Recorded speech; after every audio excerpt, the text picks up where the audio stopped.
गोदी मीडिया इस तरह की बात लिखता है कि गाजा में युद्ध हार रहा इजराइल, हिजबुल्लाह के हमलों ने तोड़ी कमर, जंग के लिए सैनिकों का पड़ा टोटा। जो गोदी मीडिया दिन रात इजराइल का गुणगान करता हो, वो गोदी मीडिया अगर इस तरह की बात लिख रहा है, तो कहीं ना कहीं तो टोटा पड़ा हुआ है। इजराइल के अंदर सैनिकों की कमी तो वाकई में हो गई है। वरना गोदी मीडिया इतनी आसानी से ऐसी बातें नहीं लिखता। गोदी मीडिया तो दिन रात सिर्फ और सिर्फ इजराइल का ही गुणगान करता है।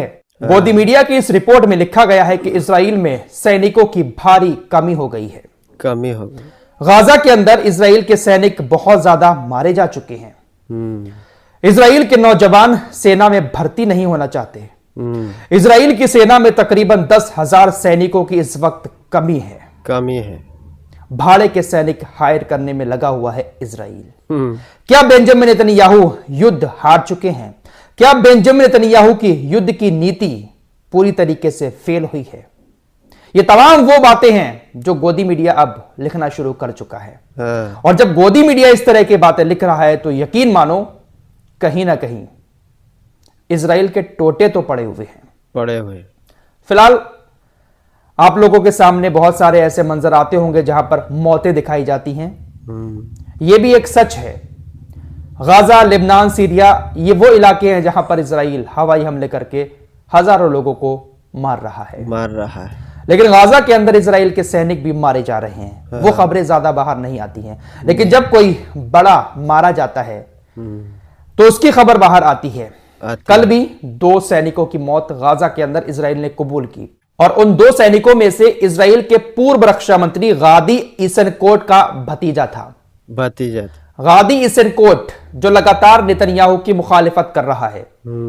लगातार गाजी ईसेनकोट ये पहले रक्षा मंत्री रह चुका है और भी पद इसके पास थे इजरायली सेना में। लगातार इजराइल के प्रधानमंत्री नेतन्याहू की नीतियों का विरोध कर रहा है। इस जंग के दौरान इसके परिवार का ये तीसरा मेंबर मारा गया। इजराइल ने 2 सैनिकों की गाजा के अंदर मौत इसलिए कबूली क्योंकि बाकायदा इसको मारते हुए हमास ने वीडियो जारी किया है। हमास के स्नाइपर ने इसके हेडशॉट मारा और ये बाकायदा वीडियो सोशल मीडिया पर वायरल हुआ। इसीलिए इजराइल ने इसकी मौत को कबूला और ये रक्षा मंत्री का भतीजा भी है, इसलिए ये खबर सामने आ गई। वरना मौतें बहुत ज्यादा हो रही हैं। फिलहाल लेबनान के ऊपर इजराइल ने पिछले 24 घंटे में भारी से भारी बमबारी की है। ऐसे हमले किए हैं कि एक ही मिसाइल से बड़ी बड़ी इमारतें तबाह हो गई। और ये सारे हमले सिर्फ हिजबुल्लाह के ऊपर नहीं किए हैं, बल्कि रिहायशी इलाके हैं जहां पर लेबनान की आर्मी भी थोड़ी बहुत जो है वो मौजूद रहती है, उन इलाकों में किए हैं। इजराइल ने जो हमले किए, उस हमले में हिजबुल्लाह से जुड़ा हुआ एक अधिकारी, मीडिया का अधिकारी भी मारा गया। आपकी स्क्रीन पर यह जो शख्स दिखाई दे रहा है, इनका नाम था मोहम्मद अफीफ। ये हिजबुल्लाह के मीडिया अधिकारी थे। दरअसल लेबनान के अंदर जो बाथ पार्टी है उसका एक सेंटर बना हुआ था। उस सेंटर के अंदर ये मौजूद थे। इजराइल ने बाथ पार्टी के महासचिव अली हिजाजी को टारगेट कर उस इमारत पर हमला किया। बहुत बड़ी इमारत बनी हुई थी, उसकी जड़ में मिसाइल मारी, पूरी की पूरी इमारत जमींदोज हो गई। टारगेट किया था एक शख्स को, बाथ पार्टी के महासचिव अली हिजाजी को, लेकिन पूरी की पूरी बिल्डिंग को तबाह कर दिया। उस बिल्डिंग में और जो लोग मौजूद थे वो मारे गए, लेकिन अली हिजाजी उस वक्त बिल्डिंग में नहीं थे। उस बिल्डिंग में हिजबुल्लाह के मीडिया अधिकारी मोहम्मद अफीफ मौजूद थे, उनकी मौत हो गई और इसकी घोषणा हिजबुल्लाह ने कर दिया है। तो पिछले 24 घंटे के अंदर भारी तबाही लेबनान के अंदर इजराइल ने मचाई है। हिजबुल्लाह ने भी अपने पिछले 2 महीने की ऑपरेशन की रिपोर्ट जारी की है। जो हमले हिजबुल्लाह की तरफ से किए गए हैं उसमें कितने इजरायली सैनिक मारे गए हैं, कितने इजरायली सैनिक ठिकाने तबाह हो गए, सब कुछ बताया है। हिजबुल्लाह ने कहा कि हमारे हमलों में लेबनान के बॉर्डर पर तकरीबन 100 इजरायली सैनिक मारे गए हैं। पिछले 2 महीने में हमने 11 इजरायली ट्रेनिंग कैंप को तबाह कर दिया, 30 तोपखाने की स्थिति और 53 कमांड सेंटर को पूरी तरीके से खत्म कर दिया। हिजबुल्लाह के मुताबिक 127 सीमा और 361 सैन्य सुविधाओं पर हमला किया गया, 101 सैन्य ठिकाने नष्ट कर दिए, 456 बस्तियां हमारे हमलों से प्रभावित हुई हैं। हिजबुल्लाह ने हाल ही में बस्तियों पर भी बहुत हमले की हैं इजराइल की। हाँ। दोस्तों कल शाम मैं रिसर्च कर रहा था तो मेरे सामने 2 वीडियोस आए, लेकिन मैं उनको यहां पर दिखाऊंगा नहीं। आप मेरे ऊपर यकीन करते हैं तो मुझे पता है कि आप मेरी इस बात पर भी यकीन करेंगे। इजराइल के 2 सैनिक कुरान की इस तरीके से बेहुरमती करते हुए नजर आ रहे हैं, जिनको देखने के बाद यकीनन आंख में आंसू आ गए।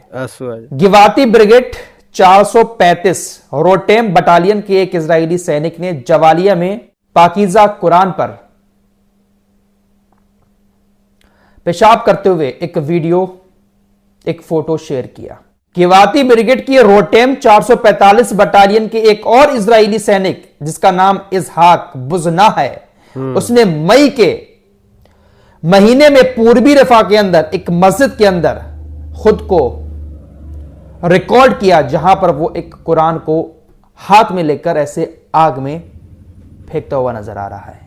मेरे दोस्तों ऐसे मंजर सामने आए हैं ना, ऐसी बेहुरमती गाजा के अंदर की गई है मस्जिदों की, कुरान पाक की, कि अगर सब कुछ सामने आ जाए ना तो न जाने क्या हो। लेकिन जो चीजें सामने आ रही हैं उसको देखकर भी इन हुक्मरानों का दिल नहीं पिघल रहा है। नहीं। इनकी गैरत नहीं जागती। नहीं। सामने कुरान पड़ा हुआ है और उसके ऊपर वो यूरिन पास कर रहा है। क्यों ना इन लोगों से नफरत की जाए। क्या वाकई में ये युद्ध लड़ रहे हैं? ये युद्ध नहीं, धार्मिक युद्ध है। धार्मिक युद्ध। और इसमें ये जो चमचे हैं हुक्मरान पूरा पूरा साथ दे रहे हैं। जॉर्डन के राष्ट्रपति किंग अब्दुल्ला, इसकी तरफ से बयान आया, यह कहता है कि मिस्र को अपना बॉर्डर खोल देना चाहिए। गाजा के जो लोग गाजा से भागकर मिस्र के बॉर्डर पर आकर तंबू बनाकर रह रहे हैं, मिस्र को अपनी सीमा खोलनी चाहिए और इन शरारतियों को अपने देश के अंदर लेना चाहिए।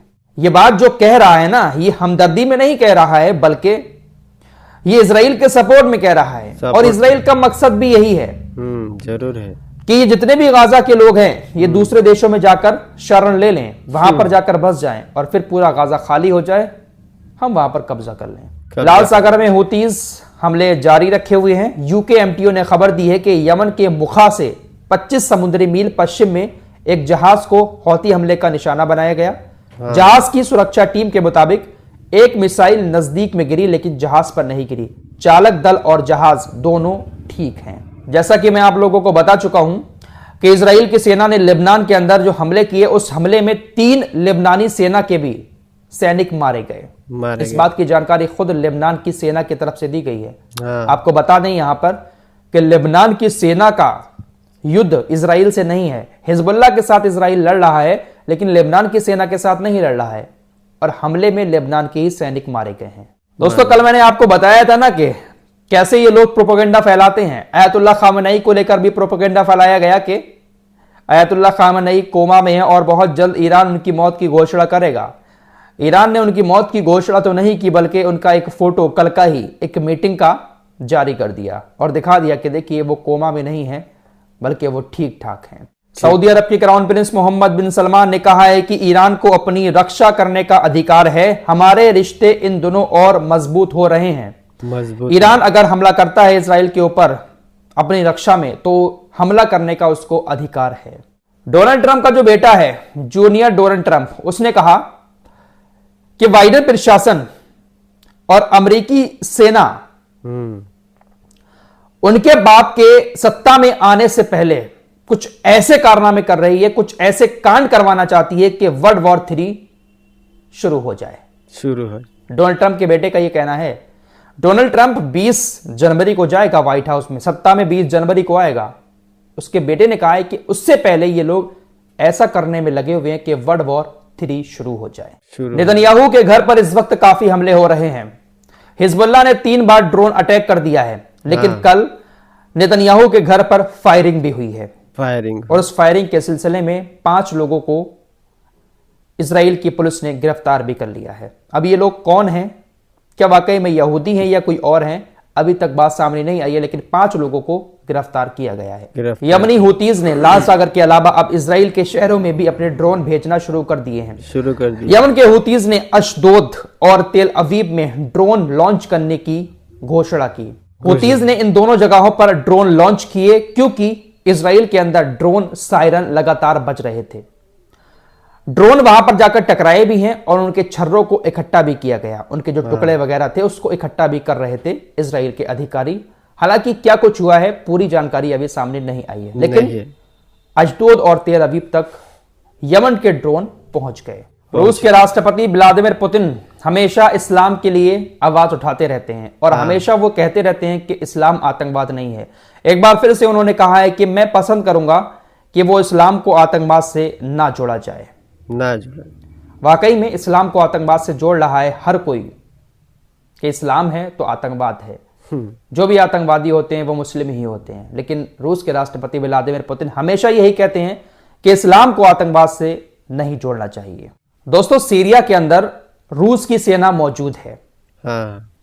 इजराइल ने रूस की सेना से मदद मांगी है। वॉल स्ट्रीट जर्नल की रिपोर्ट के मुताबिक इजराइल ने रूस से कहा है कि देखिए, सीरिया के अंदर हिजबुल्लाह के बहुत ठिकाने बने हुए हैं, बहुत सारे हथियार हिजबुल्लाह के खत्म हो चुके हैं और हिजबुल्लाह अपने उन ठिकानों को एक बार फिर से हथियारों से भर रहा है।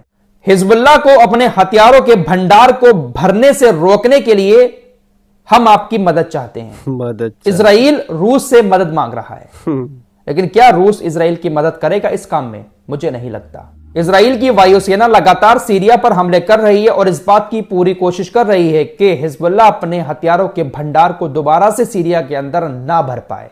हालांकि इजराइल जो हमले कर रहा है उससे हिजबुल्लाह की हथियारों की आपूर्ति पर कोई भी असर नहीं पड़ रहा है। हिजबुल्लाह लगातार अपने हथियारों के भंडार भर रहा है। ऐसी खबरें लगातार इजराइल के जरिए दुनिया के सामने आ रही हैं। ईसाइयों के सबसे बड़े धर्म गुरु पोप फ्रांसिस ने एक बार फिर से इंटरनेशनल कम्युनिटी से कहा है कि वो गाजा में जाएं और इस बात की जांच करें कि इजराइल ने वाकई में नरसंहार किया है। इजराइल ने क्या कुछ किया है, पूरी इंटरनेशनल कम्युनिटी को गाजा के अंदर जाकर जांच करनी चाहिए। लेकिन जांच करने की इजाजत नहीं दे रहा है इजराइल। अमेरिका चाहे तो जांच हो सकती है। पोप फ्रांसिस दुनिया में ईसाइयों के सबसे बड़े धर्म गुरु हैं और दुनिया में सबसे ज्यादा आबादी भी यहूदियों से कहीं ज्यादा गुना आबादी ईसाइयों की है, लेकिन ईसाई जो लीडर हैं ज्यादातर वो इनकी बात नहीं मानेंगे। सबसे बड़े धर्म गुरु हैं लेकिन इनकी बात ईसाई लीडर नहीं मानेंगे, वरना एक इशारे पर, इनके एक बार कहने पर बड़े बड़े ईसाई नेताओं को आवाज उठाकर गाजा में जांच करवानी चाहिए थी, लेकिन सब अपने अपने मतलब पे लगे हुए। फिलहाल इस रिपोर्ट में इतना ही। कुछ और खबरों के साथ फिर हाजिर होऊंगा, तब तक के लिए अपना ख्याल रखिएगा। अल्लाह हाफ़िज़। दोस्तों, हमारी वीडियो पसंद आए तो फॉलो सब्सक्राइब कीजिए और साथ ही साथ शेयर भी कीजिए। मिलते हैं अगली वीडियो में, तब तक के लिए अपना ख्याल रखिए। धन्यवाद।